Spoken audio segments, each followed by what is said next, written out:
Kalau Tuhan memakai tangan kekaisaran Roma, sekarang Tuhan berkata, sembelih dirimu seperti aku menyembelih diriku. Aku memberi diriku mati, mengosongkan diri, jadi manusia. Sudah jadi manusia direndahkan, mati lagi di kayu salib. 2 kali loh Tandus mati itu. Dari Allah anak di surga, dibunuh, dikosongkan loh. Semua kenangan, ingatan dihilangkan. Jadi nol, mati.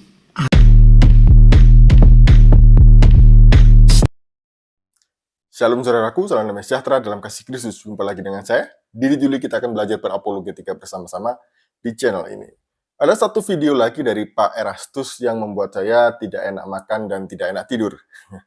Bercanda ya. Maksud saya, membuat saya ingin dan merasa harus untuk meluruskannya. Karena kalau tidak, ini akan menyesatkan banyak orang Kristen. Itu menurut saya ya. Sebelumnya mari kita bersama-sama melihat video dari Pak Erastus berikut ini. Tuhan Yesus tinggalkan Allah Bapa. Ini pikiran banyak orang Kristen. Tuhan berkati kita, mencukupi kita, sukses, berhasil. Itu bukan Yesus itu. Yesus itu merenggut kita untuk keluar dari dunia. Tapi selama ini kan orang memuji-muji Yesus yang baik, bertata ada puji-pujian. Nanti kita pulang tidak sama seperti datang. Tuhan beri jalan keluar, pertolongan. Itu jin yang namanya Yesus, bukan Yesus yang benar. Itu jin. Itu kuasa gelap yang namanya Yesus. Itu bukan Yesus yang asli. Itu kuasa gelap yang diberi nama Yesus. Yesus yang benar bukan begitu. Yesus yang benar berkata, tinggalkan semua bersamaku. Seperti aku mengosongkan diri, kosongkan dirimu. Itu baru Yesus yang benar. Bisa loh Yesus yang palsu ditawarkan, dia baik, dia memberkati, dia mencukupi. Kalau perlu membuat engkau teraniaya, seperti yang terjadi di abad mula-mula. Kalau Tuhan memakai tangan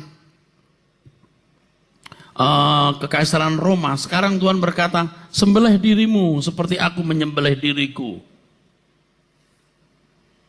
Aku memberi diriku mati, mengosongkan diri, jadi manusia. Sudah jadi manusia direndahkan, mati lagi di kayu salib. 2 kali loh Tandus mati itu. Dari Allah anak di surga, dibunuh, dikosongkan loh. Semua kenangan, ingatan dihilangkan. Jadi nol, mati, asli mati. Lalu di kayu salib mati lagi. Kita cuma mati sekali. Nggak bisa hidup, harus 2 kali juga matinya. Sama 2 kali kita mati. Yesus 2 kali mati loh. Kita harus 2 kali juga loh. Mati sekarang, mati dagingnya, baru bangkit. Beri kemuliaan.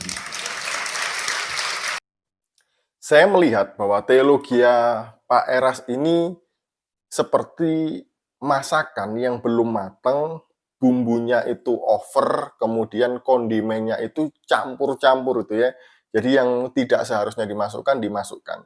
Kemudian sudah diberikan kepada orang lain untuk dimakan. Jadinya perut mules, diare, keracunan, muntah-muntah gitu ya.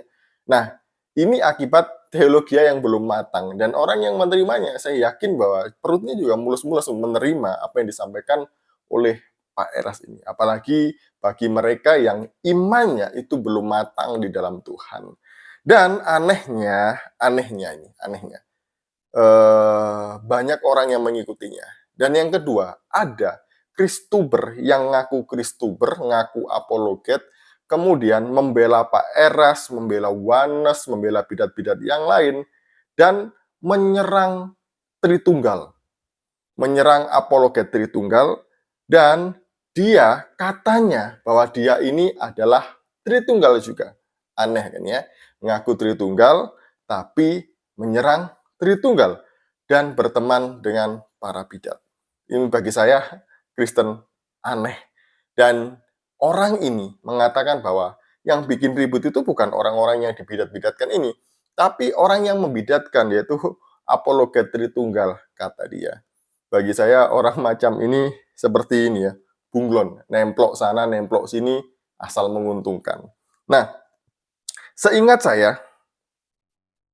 saya tidak pernah menyerang siapapun. Dan kali ini, saya juga tidak menyerang pribadi Pak Eras, gerejanya, atau SDT-nya, tidak. Tapi saya sedang meluruskan ajaran Pak Eras yang berbeda dengan Alkitab dan juga ajaran Rasuli. Nah, di sini posisi saya sekali lagi adalah meluruskan. Kalau Bapak Ibu mengaku Kristen, kemudian kompromi dengan ajaran-ajaran yang tidak sehat, lalu Kristennya Bapak Ibu itu Kristen macam apa? Begitu kan seharusnya ditanyakan. Nah, kalau kita melihat sejarah gereja, Rasul Yohanes ketika dia menulis Injil Yohanes, itu Rasul Yohanes sedang berapologet dengan bidat yang bernama bidat Serintus. Di mana bidat Serintus ini mengajarkan bahwa di surga ada kawin-mengawin, kemudian dia mengajarkan bahwa Allah Bapa dan Allah Anak itu tidak sama. Allah Bapa itu lebih besar, Allah Anak itu lebih kecil. Dan bidat Serintus juga mengajarkan bahwa Yesus mati tidak untuk menebus dosa manusia, bukan menjadi juru selamat, melainkan Yesus mati karena ketidakadilan politik pada waktu itu. Jadi Rasul Yohanes menentang ajaran sesat ini.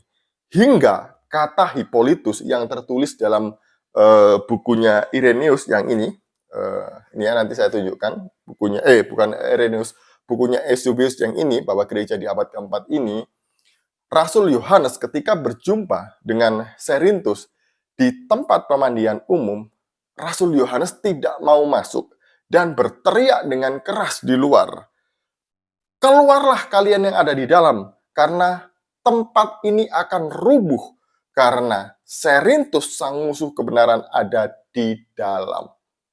Nah, kalau seorang rasul besar seperti Rasul Yohanes saja tidak kompromi dengan ajaran-ajaran yang menyimpang dari Alkitab, maka kita, orang Kristen, juga harus memegang teguh ajaran Alkitabiah dan ajaran Rasuli.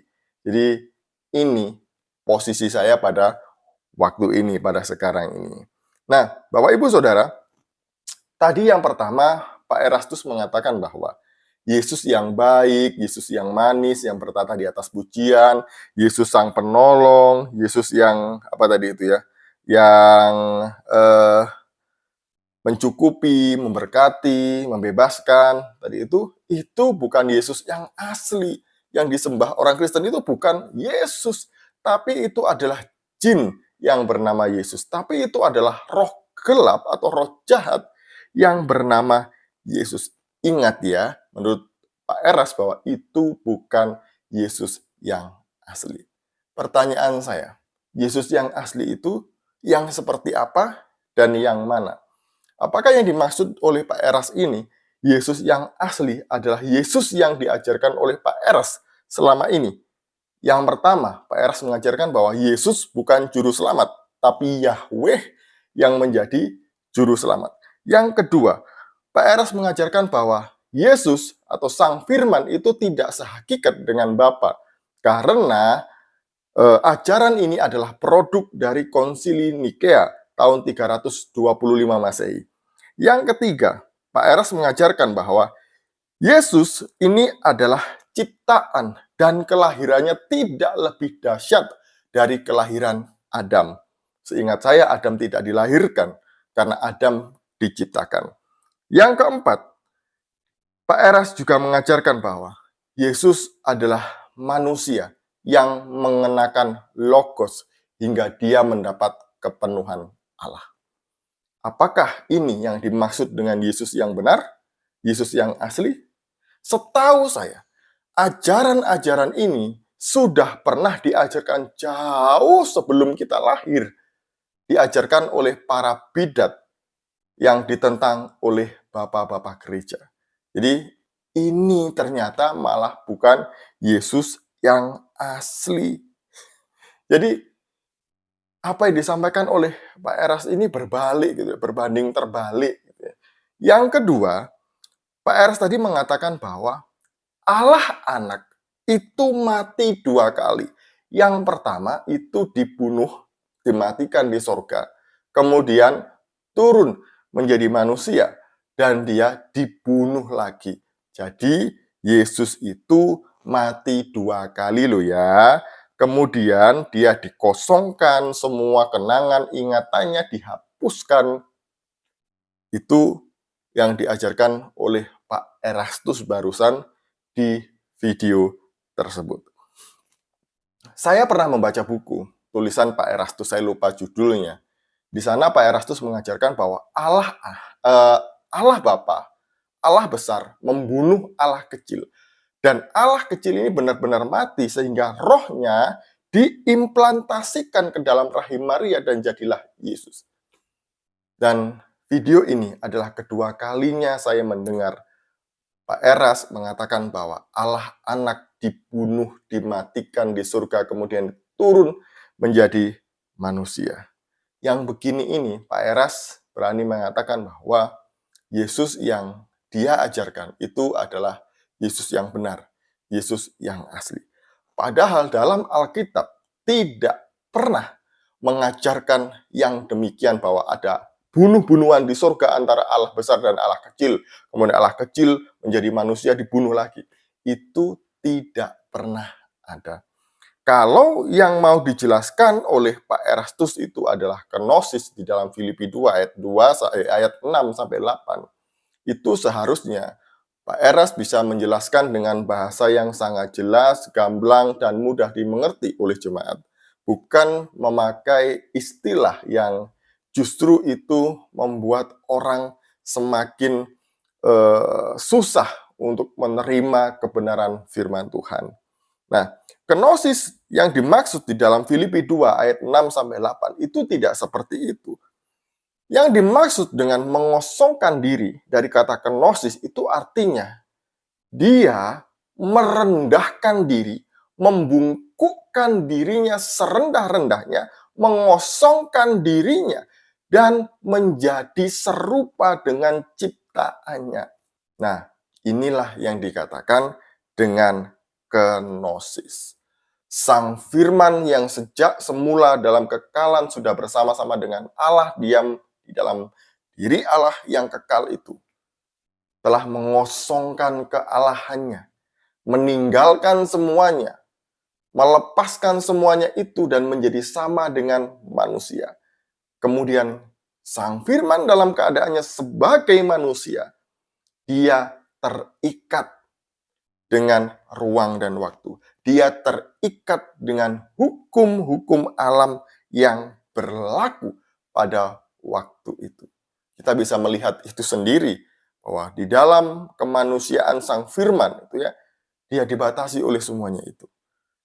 Jadi Bapak Ibu, kalau Pak Eras mengatakan bahwa ini dibunuh, dimatikan, istilah ini tidak tepat untuk menjelaskan kenosis di dalam Filipi 2 ayat 6 sampai 8.